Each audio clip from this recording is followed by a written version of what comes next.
কবরের মধ্যে কিছু কিছু ব্যক্তির লাশ ফেরেশতারা খুঁজে পাবেন না। ফেরেশতারা কবরে আসবেন, আসার পরে দেখবেন যে কিছুক্ষণ আগে যে মাইয়াতকে দাফন করা হলো সে মাইয়াতের লাশ কবরের মধ্যে খুঁজে পাচ্ছেন না।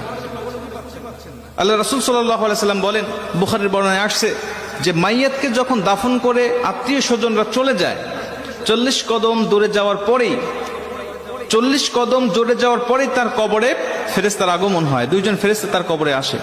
বুখারীর এক বর্ণনায় আসছে, আল্লাহ রাসূল সাল্লাল্লাহু আলাইহি সাল্লাম বলেন, আব্দু ইদা বুদিয়া ফি কবরিহি, যখন কোন বান্দাকে কবরের জগতে রাখা হয় তখন ওই বান্দাকে কবরে রেখে তার আত্মীয় স্বজন পাড়া প্রতিবেশীরা যখন চলে যায়, জুতার আওয়াজ এখনো শোনা যাচ্ছে কবর থেকে, তখনও ওই ফেরেশতারা তার কবরের মধ্যে উপস্থিত হয়ে যায়। ঠিক তখনই যখন কবরের মধ্যে ফেরেশতারা উপস্থিত হয়ে যায়, উপস্থিত হওয়ার পরে কিছু কিছু কবরে এসে দেখবেন যে কবরের মধ্যে লাশ খুঁজে পাওয়া যাচ্ছে না। ফেরেশতারা ডাক দিয়ে বলবেন, কি ব্যাপার?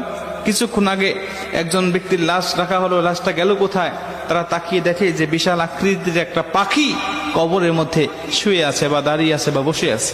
পাখিকে উদ্দেশ্য করে ফেরেশতারা ডাক দিয়ে বলেন, পাখি, একটু আগে অমুকের সন্তান অমুক নামে একটা মাইয়াতকে এই কবরে রেখে গিয়েছে, ফুলান ইবনে ফুলান, অমুকের সন্তান অমুক এই কবরের মধ্যে শায়িত করা হয়েছে, সেই লাশটি গেল কোথায়? তুমি কি দেখেছো?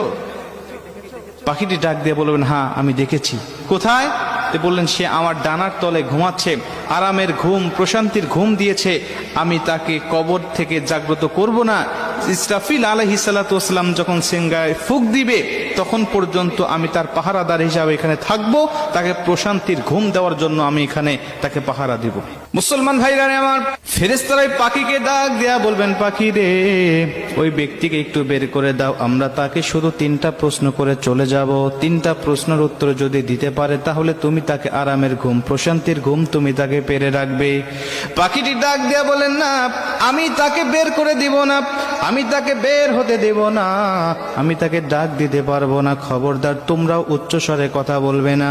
বান্দা বড় ক্লান্ত শ্রান্ত শরীর নিয়ে, দেহ নিয়ে দুনিয়াতে আল্লাহর ইবাদত বন্দেগী করে এসেছে, আমি তাকে প্রশান্তির ঘুম পাড়িয়েছি, এই ঘুম থেকে আমি তাকে জাগনা করতে পারবো না। জোরে কোন সুবহানাল্লাহ। আমি তাকে জাগনা করতে পারবো না ঘুম থেকে। ফেরেশতারা ডাক দিয়া বলবেন, তোমাকে জাগনা করতেই হবে, কারণ আমি তাকে 3টা প্রশ্ন করব, তাকে রব সম্বন্ধে, দিন সম্বন্ধে আর নবী সম্বন্ধে তার কেমন ধারণা আছে, আমি তার কাছ থেকে এই জবাবদিহিটা নিতে চাই।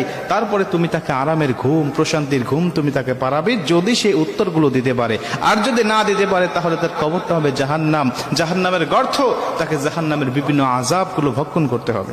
মুসলমান ভাইরা আমার, পাখিটি সঙ্গে সঙ্গে ডাক দিয়া বলেন, ফেরেশতা, তুমি জানো না এই ব্যক্তিকে আমার